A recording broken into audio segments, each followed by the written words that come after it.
juro, eu não era uma pessoa paciente até a Bia nascer. Agora eu sou a pessoa mais paciente do universo, porque ela simplesmente é no tempo dela. Se eu falo, Bia, isso... E assim, gente, pode falar o que for, que ela é mal criada, que ela... Cara, não tem Cristo que convença ela de fazer algo que ela não queira. Não tem. E aí tem todo um jeitinho, né? Todo um negócio. Aí, às vezes eu vou, às vezes o Júlio tenta, aí, às vezes vai os dois, aí vai. Mas olha, é difícil, tá? Tem. Nossa, amor, imagina quando a gente vai falando, argumentando. Não, e Que pensa... agora ela só chora, não quer E chorar. uma época que eu fiquei gripada sem voz, que eu não tinha argumento. E a Bia tava na fase que não queria sentar na cadeirinha do carro. Ela, não quero sentar na cadeirinha do carro, eu quero sentar do lado. Eu falei, não, mas aqui é o lugar da Bibi, e eu sem voz. Aí eu pro Júlio, desce do carro. Ele já lá, né? E eu, desce. Eu não consigo argumentar. Aí ele foi, aí fica conversando com ela. Ah, então pega o Baby Shark. Aí pega não sei o quê. E porque a gente faz de tudo pra, assim, não colocar o celular, né? De tudo. Uhum. Todas E aí, as outras alternativas. Todas as outras. Antes, né? Quando nada resolve, quando a gente tá exausto, quando a gente tá. Daqueles dias que tem um pouquinho menos de paciência, aí vai o celular. Uhum. Mas a gente tenta de todas as maneiras e convence daqui, fala daqui. Ah, então pega o bichinho. Ih, não sei o quê. Olha lá o avião. Ih, a bicicleta. Vamos contar os carros. Qualquer coisa pra ver se ela senta na cadeirinha. Aí agora ela senta na cadeirinha, mas ela não quer entrar pela porta dela. Ela tem que entrar pela porta da frente. Aí E ela passa pula os bancos sozinha. E aí ela senta na cadeirinha dela. E aí você briga? Amor, você tá preparado? Você espera, amor. Você senta e chora. Se você tem hora, não existe mais isso na sua vida. Não existe mais. Não existe. Juro, se você tá atrasada, você tá com hora, eu nem saio com a Bia. Eu falo, ó, já nem vou. Porque, sério, é assim, ó, na hora dela, ir no shopping é na hora dela. E ver, nossa senhora. Tá vendo? Não, e o Leandro tá aqui, ó, querendo que a Gigi ande. Aí todo mundo fala pra gente, não queira que ande, aproveita enquanto não anda, porque você ainda consegue controlar. Imagina aí quando estiver argumentando. Não, gente, quando anda, aí é aquela coisa, né? Não gente anda, corre, né? corre. E aí, em restaurante, eu falava pro Júlio, como a gente vai fazer? Eu falava pra ele, o que a gente faz com a criança? Porque ela não para. Começou a andar, não para, não existe. Aí põe portãozinho nas escadas, redezinha em tudo, porque, né, não para. E aí, eu sempre falei, eu não quero mudar a casa por conta dela. As minhas decorações ficarão no lugar. Aí o Júlio, vamos ver. E estão lá, intacta até hoje. Até lá. Eu falo, Bibi, é decoração da mamãe, é decoração pra ficar aí. É só pra olhar. Ela, tá bom. Aí às vezes ela chega. Gente, eu tenho um vaso de flor natural, né? Aí eu falo, Bibi, é só pra cheirar. Sem encostar, tá bom? Tá. Aí chegou a flor, eu fui botar no vaso e ela, não encosta, é só pra cheirar. Ficou desesperada. E eu, filha, a mamãe tá arrumando, essas aqui são as flores novas. Aí ela ficou olhando, ela ficava cheirando de longe, juro, ficava cheirando. Aí resolveu, aí eu botei as flores novas. Tem alguns cílios caiu aqui? Parece que entrou aqui. Aí foi. Às vezes dá umas Nossa, viradinhas. E aí foi isso, aí eu botei as flores novas, ela ficou de longe olhando, tipo assim, ela fala pra ela não encostar, mas Mas ela por encontra. que ela tá mexendo? É confuso o negócio, viu? Confuso. Nossa, amor, eu nem tava pensando nessas coisas ainda. Gente. Não, mas é que a fase dos 2 anos falam que é a fase da adolescência, Então, né? isso que eu ia perguntar, porque falam que tem a fase do Terrible 2, né? Os terríveis 2 anos. É isso, assim, é uma fase de revolta, de testar limites, de... Então, assim, sabe que até eu falei sobre isso ontem no Instagram. É uma coisa que eu gosto muito de estudar, eu leio muito. Acho que o único tipo de livro que eu gosto de ler, que eu atualmente tiro um tempo pra ler, é sobre educação infantil. E é realmente uma fase que eles estão desenvolvendo várias coisinhas, enfim, no cérebro, motoras, e enfim, tá descobrindo o mundo, né? Uhum. E aí, eu não sei se não sei se eu gosto Dessa expressão, né? dessa expressão de testar limite, sabe? Porque eu acho que ela não sabe mesmo o limite, então ela vai até onde eu falar. E pode ser que seja um teste, mas não é proposital. Ela realmente não tem o cérebro maduro pra isso, né? Ela vai indo até você falar, não pode. Ela vai indo, Mas dá aquele... não pode encostar, dá aquela...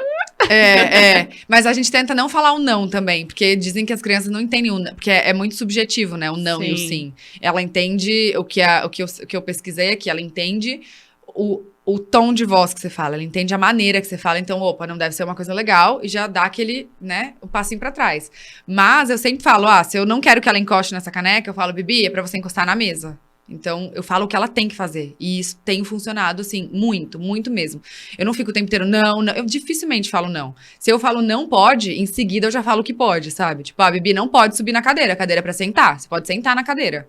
Aí ela entende e já senta na cadeira. Então, eu acho que essa fase dos 2 anos é muito mais uma fase de treinamento pra gente, pros educadores, pra mim e pro Júlio, do que pra ela, sabe? Porque a gente fica o tempo inteiro pensando em maneiras de como falar pra ela aquilo, sem falar o não, sem ficar aquela coisa chata da não pode, não pode. Senão viram não pode o tempo inteiro, porque realmente tudo que eles tentam fazer não pode, entendeu? Não pode então, gostar, não pode subir, não pode, né? Não pode riscar, não pode deitar no chão, não pode sair sem sapato, não tem que colocar roupa, não pode ficar sem fralda, não pode ficar sem roupa, tudo é não.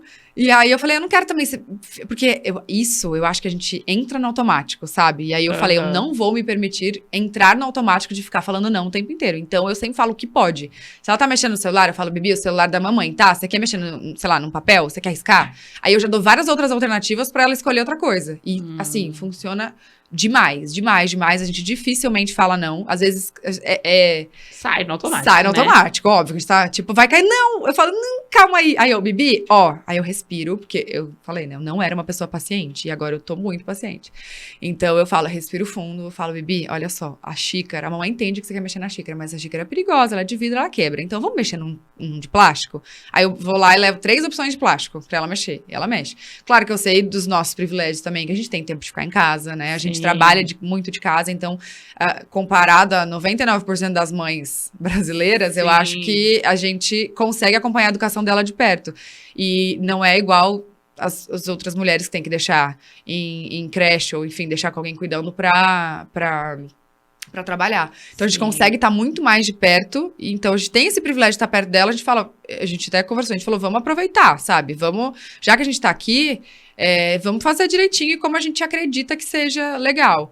E, assim, a Bia é super calma. Ela... Sério, dificilmente a gente tem problemas com ela. Ela entende tudo, tudo, tudo, tudo. Esse final de semana até eu postei ela chorando e todo mundo... Nossa, ela chora, não acredito. Eu falei, gente, ela chora todos os dias. Só que eu não tô com o celular na mão, porque eu paro tudo que eu tô fazendo pra explicar pra ela, sabe? Então, só que nesse dia eu tava com o celular na mão, gravei.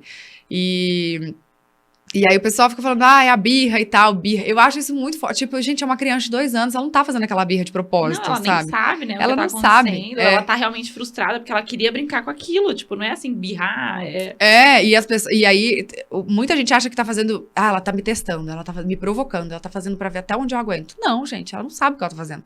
O cérebro não tem. E isso é comprovado. O cérebro não tem maturidade suficiente. Inclusive, sabia que o cérebro. Tudo que eu pesquiso, tá?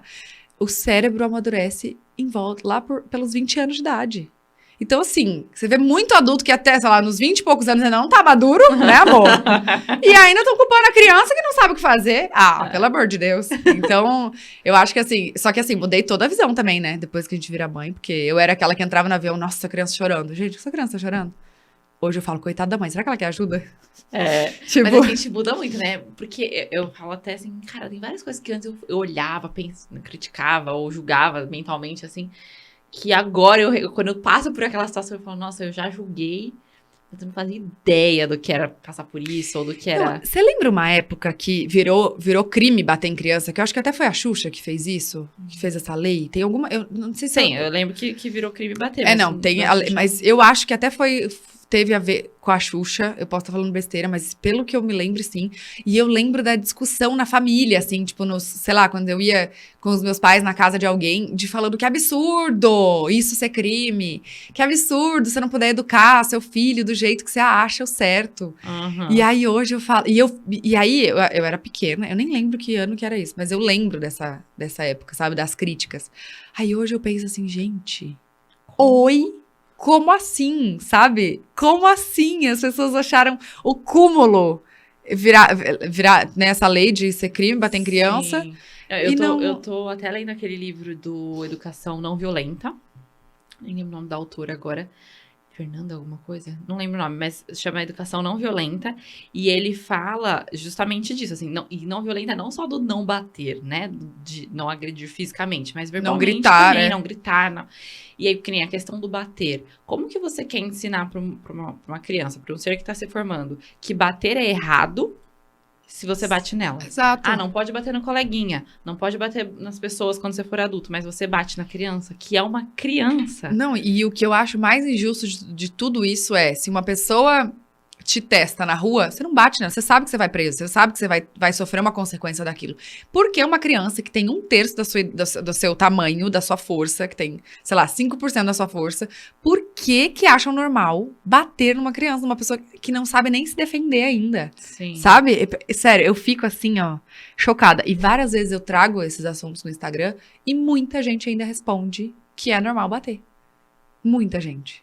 Então, assim, eu acho que até eu falo com outras mães, assim, eu acho que é um assunto que a gente que tem alcance, que às vezes pode até ser cansativo, mas que se dane, sabe? Eu vou começar a falar mais, porque não é possível que em pleno 2022 as pessoas ainda achem que a melhor maneira e o melhor caminho da educação é batendo, é agredindo, e até com grito, enfim. E, nossa, eu vejo muitas mães falando, ai, mas quando eu vi eu já gritei. Sim, mas pede desculpa. Ué. Então, não só eu vi, eu já gritei, ou quando eu vi, você tá no momento da raiva, você bate. Mas aí a culpa não é da criança, é você que tem que aprender a se controlar. Total. Porque você tá descontando a sua frustração da criança não ter feito o que você queria que ela fizesse, ela não ter agido da maneira que você gostaria que ela agisse, aí você fica frustrada e reage na criança, só que é uma imaturidade nossa, né? Muito. Porque quem é o adulto da relação é a gente tem que saber lidar com a situação. A criança, ela tá aprendendo, ela tá se desenvolvendo, ela tá lidando com muita coisa, muita novidade na vida dela. E é isso, é muito... Não, eu fico chocada, assim, e eu me sinto muito privilegiada da nossa geração repensar a educação, né, dos filhos, porque os nossos pais educaram de uma maneira completamente diferente e também não foi por querer, ou foi era por... o que era sabido na época, né, talvez não tinha essa informação que a gente tem hoje, e assim, estudos comprovados, neurológicos, fisiológicos, sabe? Então, se a gente... É isso que eu converso muito com o Júlio disso, se a gente tem o acesso a isso, se a gente tem essas comprovações, o porquê a gente vai fazer diferente, por que a gente vai seguir igual em 1900 e pouco, sabe? Não existe isso. E tomara a Deus que quanto mais, né, os anos vão passando, evolua, né? mais a gente evolua e mais as pessoas entendam que, né, a culpa não é da criança, a culpa é da gente. A gente que tem que se reeducar e não colocar tanta expectativa na criança, porque a gente acha que a gente cria uma expectativa que a criança com 2 anos ela não pode fazer barulho. Gente, uma criança quieta, todo mundo pensa o quê? Tá doente, tem alguma coisa, precisa analisar. Então a criança ela vai fazer barulho, a criança vai gritar, ela vai correr, ela vai brincar. Isso é uma criança saudável. Sabe? Então, o povo fica, não, eu tenho que ficar aí sentadinha quieta. Coitada da criança. A gente não aguenta. Aquele negócio que teve da rainha, da princesa lá com o filhinho. Ai, gente, virou uma polêmica, assim. Ai, meu filho é um príncipe. Aí tem um meme, né? Ai, meu filho é um príncipe. Aí mostra o príncipe lá com a princesa Kate lá. E ele, tipo, tampando a mão. Gente, mas é uma criança. Como que eles querem que o menino de 4 anos, 5 anos, nem sei quantos anos ele tem, se comporte numa cerimônia chata? Não, nem a mulher devia estar aguentando estar ali. E aí tem que ficar ali sentadinho, olhando, curtindo, sorrindo. Tipo, ele não tá afim. Ele quer ir lá brincar com as coisas dele. Ele nem entende o que tá rolando ali, nem entende a importância do negócio. Imagina. Ele nem vai lembrar. Ele nem vai lembrar disso quando ele for adulto. Total. Não, e as pessoas criticando muito ela, né? Nossa Senhora. Eu fiquei, assim... Não, e aí tem uns comentários que o povo acha engraçado. Ah, se fosse eu já tinha levado 2 tapas na orelha e tinha parado. Não, e sabe o que me irrita mais? Eu apanhei e tô aqui, ó, sobrevivi. Tô bem. Tá bom, mas o que era? Era pra morrer? Então, o sobreviveu, parabéns. Mas a intenção era matar? O que é? Sabe? Não faz sentido, gente. Cada coisa que eu leio... Ah, porque aí eu tinha levado 2 tapão, não sei o quê. Poxa, que pena que a sua educação foi assim, mas tomara que da sua filha não seja, porque... Gente, olha a nossa geração, a quantidade de gente que tem... tanto problema psicológico, que faz terapia toda semana, porque senão não aguenta, que tá lidando com N remédios, mas alguma coisa eu acho que pode ter a ver com a época que a gente nasceu. Como a gente foi criado, com tudo. Eu até fiz uma entrevista com uma nutricionista e ela também fala, né? Ah, pode dar tal coisa? Não pode. Ah, mas por quê? Na minha época eu tomei e tô viva. Ela fala, não existe essa desculpa. Hoje já tem estudos de que isso não faz bem. Então, essa desculpa de, comigo foi assim, eu tô bem, tô aqui, que é a mesma coisa do, eu apanhei e tô aqui. Mas, cara, mas hoje você sabe que não é o certo. E aí você vai continuar fazendo porque você tá aqui, você tá bem. Vocês acabaram de assistir um pedacinho desse episódio aqui no canal de cortes, mas se você quiser assistir o episódio completo, tem link aqui embaixo na descrição. Tem lá no meu canal do YouTube Fabi Santina e tem também nas plataformas de áudio, mas tá tudo aqui na descrição. Vai lá assistir.